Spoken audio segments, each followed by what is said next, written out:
হয়ে যাবো আমরা। Hello everyone, welcome back to my channel. কেমন আছো সবাই? আশা করি সবাই খুব ভালো আছো। তো দেখো, আজকে আমি যাচ্ছি এখানে আরেকটা হাটে, সেটা হলো যেটা টিউসডেতে বসে। আর সেটা হলো এখানে যে এখান থেকে 2 কিলোমিটার রাস্তা দূরে।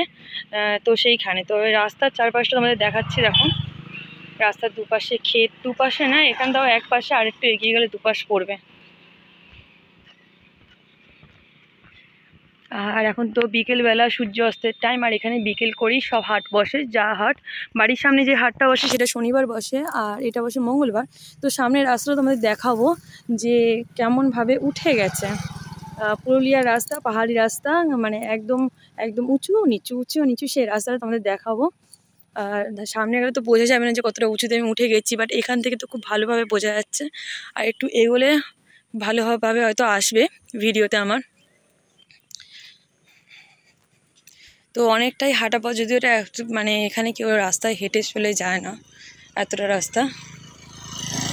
এখানে মেনলি সবাই যায়, সেটা সবার মোটর বাইক আছে। বাইক ছাড়া কেউ এখানে সাইকেল খুব একটা ইউজ করে না, যেহেতু অনেকটা দূরে দূরে সব কিছুই। মানে 2 কিলোমিটার 5 কিলোমিটার কোনো ব্যাপার না। তার এরকম যেতে হয় কোনো কিছু আনতে গেলে, সেটা মেডিসিন হোক বা কোনো কিছু নিজস্ব বাজার ঘাট কিছু করার থাকুক, তো সেই সবে। তো এই দেখো, মাঠে লোক বসে আছে ওখানে ওইদিকে। তো এখানে দেখবে না যে কেউ হেঁটে চলে যাচ্ছে, মানে একমাত্র মানে আমি যে হাঁটছি, আর সবাই দেখো বাইক ছাড়া কেউ এখানে হাঁটে না। তো সামনের রাস্তাটা তোমরা দেখতে পাচ্ছ না জানি না, সামনের রাস্তাটা দেখছো ওই যে উঁচু হয়ে গেছে, মানে ওই উঁচু দিয়ে উঠতে হবে, উঠে আবার নামতে হবে। কিন্তু অত দূর গেলে না বুঝতেই পারবো না যেন উঁচুতে উঠছি, কিন্তু উঠতে গেলে কষ্ট হয়। যখন ওই রাস্তাটা সামনে আসো তখনই বুঝতে পারবো, উঠতে গেলে কিন্তু কষ্ট হয়, যেহেতু পাহাড়ি রাস্তা সেই জন্য। তো চলো দেখাই। তো এই যে এবার শুরু হয়ে গেছে, দুপাশে ক্ষেত, এপাশে ক্ষেত আবার এপাশে ক্ষেত। সামনে একটা পেট্রোল পাম্পও আছে। তো সামনে রাস্তাটা অনেকটা উঁচু হয়ে উঠে গেছে। তো এখন কিন্তু আমরা অনেকটা উঁচুতে উঠছি, কিন্তু বোঝা যাচ্ছে না যে কতটা উঁচুতে উঠছি। সামনের রাস্তাটা অনেকটাই উঁচু। পাহাড়ি রাস্তা, যারা যাচ্ছে একদম উঠে যাচ্ছে পাহাড়ের উপর দিয়ে আবার নামছে। আর এই যে দুপাশে ক্ষেত বলেছিলাম না, রাস্তার এই পাশে ক্ষেত, আর এই দেখো এই পাশে দুপাশে ক্ষেত, আর মাঝখান দিয়ে হলো রাস্তা। আর মাঝখান দিয়ে হলো রাস্তা, দুপাশে ক্ষেত, আর মাঝখানে। এখানে কিন্তু সকালবেলা দৌড়ানোর পক্ষে ভীষণ ভালো, মানে সকালবেলা যারা পুলিশে চাকরির জন্য চেষ্টা করছে তাদের জন্য তো ভীষণই ভালো। যারা সাইকেল টাইকেল শিখতে চায় বা সকালবেলা মর্নিং ওয়াক করতে চায়, তাদের জন্য তো এই রাস্তাগুলো সবচেয়ে দারুণ, মানে ভীষণই ভালো।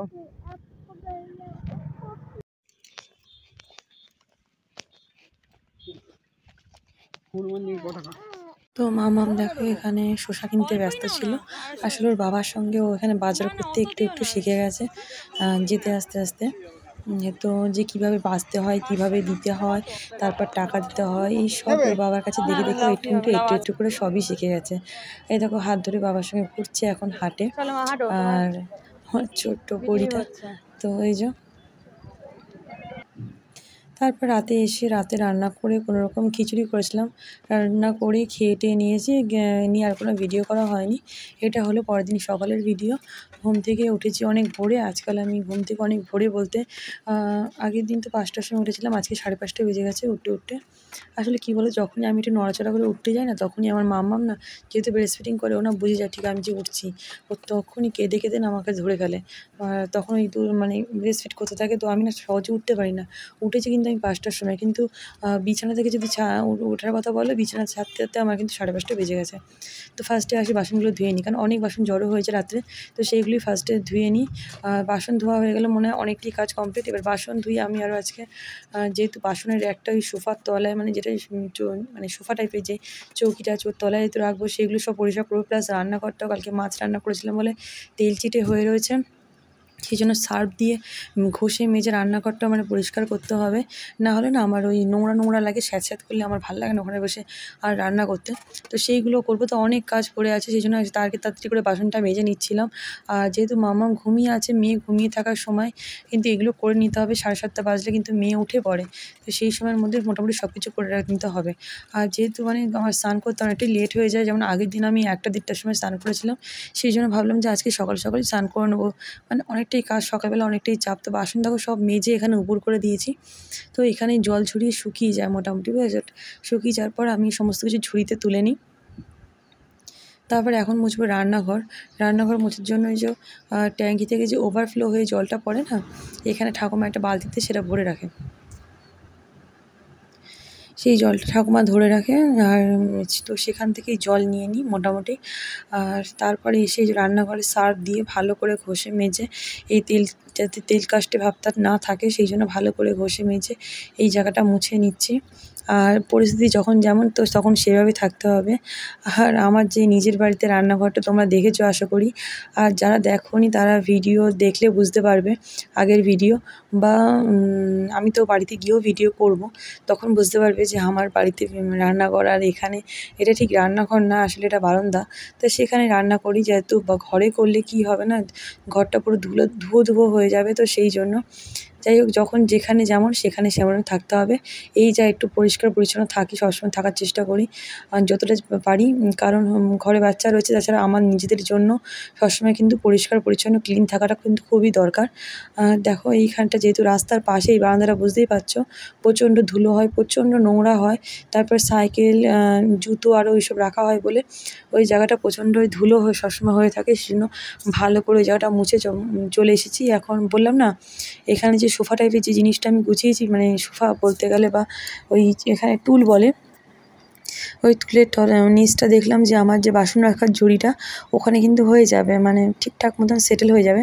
তো সেই জন্য এই জায়গাটা যদিও বা খুব একটা মোছা হয় না, মানে কি এখানে খুব একটা আমার লাঠিটা সেভাবে ঢোকে না, তো সেই জন্য জায়গাটা বেশ ভালোই কিন্তু নোংরা। সেই জন্য এখানেও সার্ফ দিয়ে ঘষে মেজে পরিষ্কার করছি আর কি জায়গাটা, যে এখানটাতে রাখবো বাসন কোসন, তাই এই জায়গাটা ভালো করে পরিষ্কার করছি।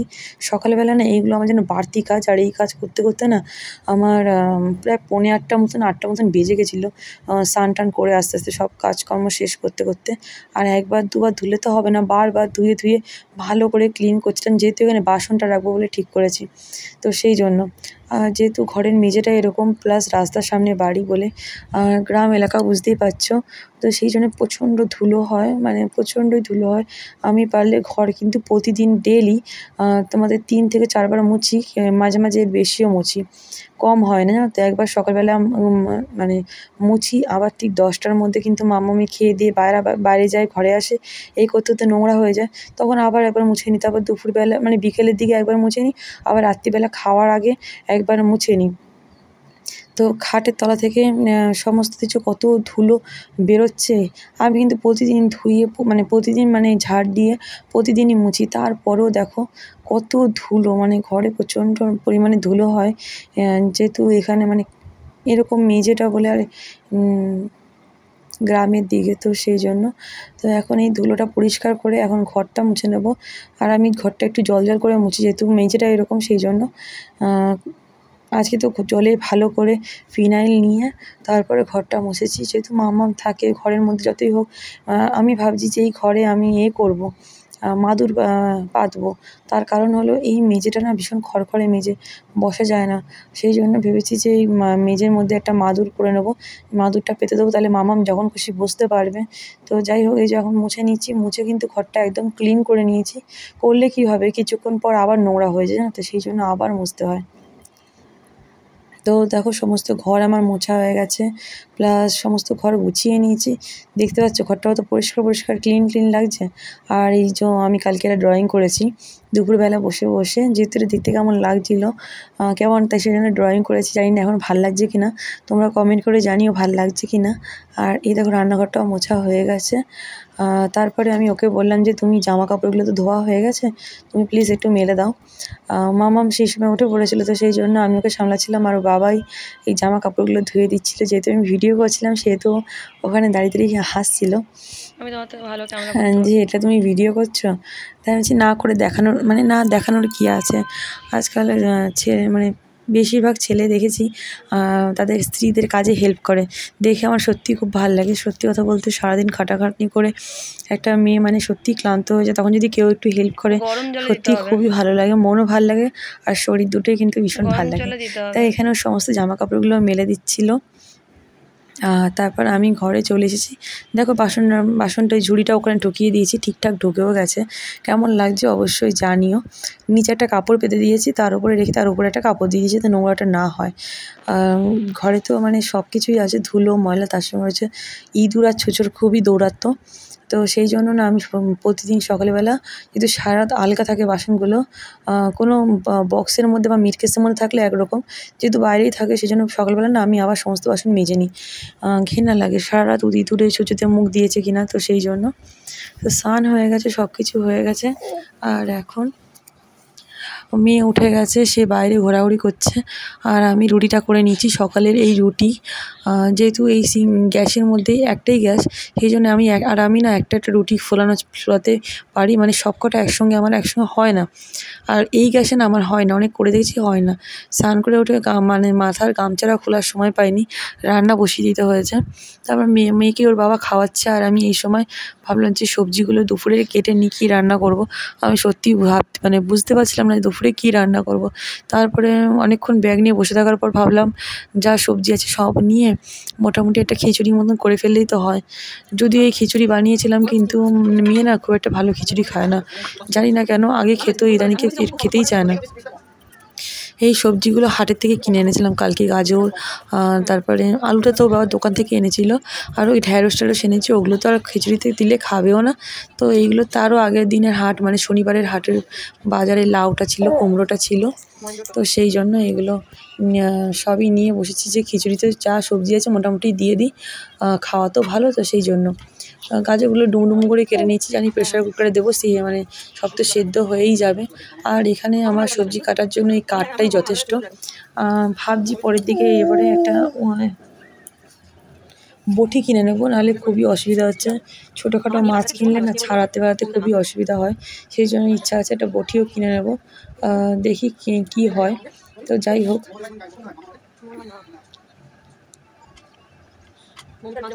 তার সমস্ত এই জন্য একটু সবজিগুলো কাটছি। তাই কুমড়োটা কাটতে গিয়ে না দেখছি কুমড়োটা শুকিয়ে গেছে একদম, কচি কুমড়ো একদমই শুকিয়ে গেছে। আর ওই সামনের বিচিটা বের করে দিলে দেখছি খোলসই পড়ে থাকছে, ভেতরে কোনো মাংস টাংস সেভাবে পাওয়া যাচ্ছে না। তো ভাবলাম যে কুমড়ো ওইটুকু মানে কুমড়ো দেবো না, তারপরে ভাবলাম না দিই, যেটুখানি আছে সেটুখানি দিই, কুমড়ো একটু না দিলে খিচুড়িতে ভালোও লাগে না। তো সেই জন্য এখন কুমড়োটা কেটে নিচ্ছি। আর বেশি কিছু দিইনি, গাজর দিয়েছি, আলু দিয়েছি, কুমড়ো দিয়েছি, আর দিয়েছি লাউ, আর টমেটো দিয়েছি। মেয়ে তো খিচুড়ি যত ভালো করে রান্না করি না কেন, মেয়ে খিচুড়ি একদমই খেতে চায় না। সত্যি কথা বলতে প্রেশার কুকারে খিচুড়ি না আমার নিজেরও ভালো লাগে না, আমার ওই হাঁড়িতে তৈরি করা খিচুড়িটাই, মানে হাঁড়ি বা কড়াইতে তৈরি করা রান্না করা খিচুড়িটাই ভালো লাগে। প্রেশার কুকারে সব কিছু সিটি দিয়ে একবারে সেদ্ধ সেদ্ধ খিচুড়ি ভালো লাগে না, সেই জন্য মনে হয় খাইনি। দেখি এরপরে আমি আর এইভাবে ওকে খিচুড়ি বানিয়ে দেবো না, কারণ খেতেই যখন চায় না তখন বেকার বানিয়ে কোনো লাভ নেই।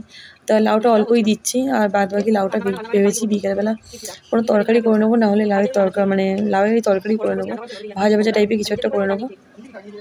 আমাদের পুরুলিয়াতে যেন সবাই খুব লাউয়ের পোস্ত খেতে ভালোবাসে, আমি দেখেছি, আর সত্যি খেতেও খুব সুন্দর হয় কিন্তু লাউয়ের পোস্ত।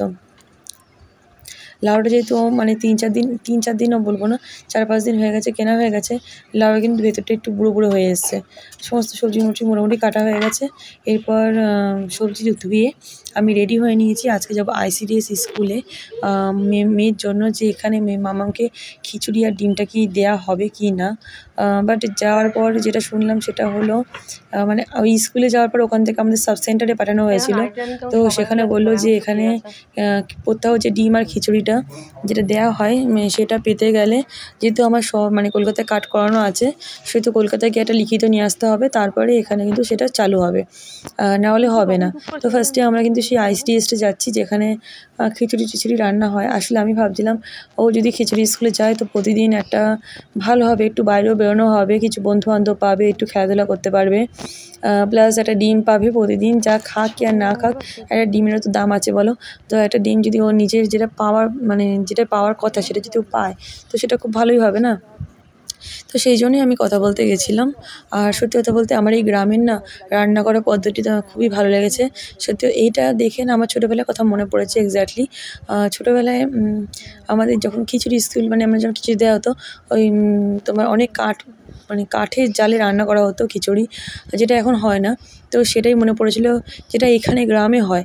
কিন্তু আর আমাদের শহরে যেখানে আমার কাঠ ছিল সেখানে না মানে দুপুরবেলা 1টা কিংবা 1:30টার সময় যখন আমি মেয়েকে খাওয়াবো, ঘুম পাড়াবো, স্নান করাবো, ঠিক সেই সময় খিচুড়ি আনতে যাওয়াটা আমার একার পক্ষে খুব একটা মানে খুবই অসুবিধা ছিল।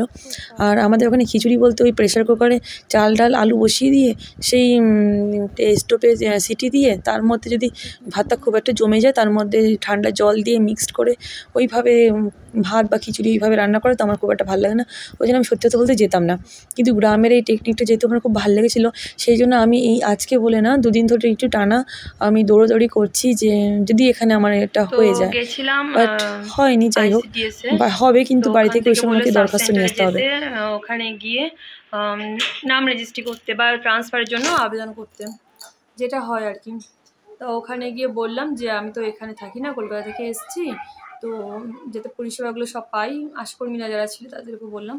তখন বললো পরিষেবা সবই পাবে, মানে ভ্যাকসিন ট্যাকসিন সবই পাবে, কিন্তু প্রতিদিনের যে বরাদ্দ ডিম বা খিচুড়ি সেগুলো যদি হতে হয় তাহলে ওইখান থেকে বাড়ির ওখান থেকে যে ওখানে যে নামটা লেখানো আছে ওখানে গিয়ে ওদেরকে বলতে হবে যে আমি এখানে থাকছি না, আমি যেখানে থাকছি সেখানে আমি কাজ করাবো। তো ওরা একটা অ্যাপ্লিকেশান দিয়ে দেবে, সেই অ্যাপ্লিকেশনটা নিয়ে এখানে দেখালে তারপর এখান থেকে চালু হয়ে যাবে। তো সেই বললো তা আজকে এটা দিয়েছে আশাকর্মীর ওখান থেকে দিয়েছে একটা আয়রন সিরাপ দিয়েছে, এটা সোমবার আর শুক্রবার খাওয়াতে বলেছে। তো এই ব্যাস বাড়ি চলে এসেছি, আর এখন ক্লান্তি লাগছে, একটু শোবো। তো দুপুরের রান্না টান্নাগুলো যা বাকি আছে সেগুলো করে নেবো, আর করে বাদ বাকি মেয়েকে স্নান করে খাইয়ে দেবো। মানে এখন একটু যুদ্ধ চলবে 1-1.5 ঘন্টা 2 ঘন্টার মতন, তারপরে খাইয়ে দিয়ে ঘুম পাড়িয়ে দিলে বাদ বাকি ঘরে একটু কাজ করবো। তোমাদের ঘরটা দেখিয়ে নিই, দাঁড়াও।